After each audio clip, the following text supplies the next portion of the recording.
the bed. I hate myself. I have been sick for a long time. I'm having a crumpets. My son is suffering from me because I'm shouting a lot with my son.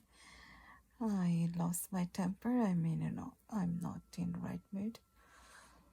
I'm so irritated. আর আমার মেজাজটা খিটমিট থাকে অনেক দিন থেকে অসুস্থ আর ভানি জানি না কখন যে ভালো আল্লাহ আমাকে ভালো করবেন কি না আল্লাহ কী ধরনের পরীক্ষা নিচ্ছেন আমার উপর মাঝে মাঝে আল্লাহর উপর খুব খুশি হয় যে আমাকে এত বছর অসুস্থ রেখেছেন কেন ভালো করে দেন না মাঝে মাঝে আল্লাহ বিশ্বাস হয় না জানি না আল্লাহ যে কী ধরনের পরীক্ষা নিচ্ছেন আমার উপর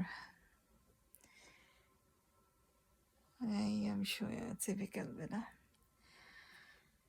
এই বেডে শুয়ে শুয়ে পেন উঠতে পারছি না ভীষণ পেন সবসময় বেডে শুয়ে থাকি আজকের এখানের মতোই শেষ সবাই পারলে আমার জন্য দোয়া করবেন না এখানেই শেষ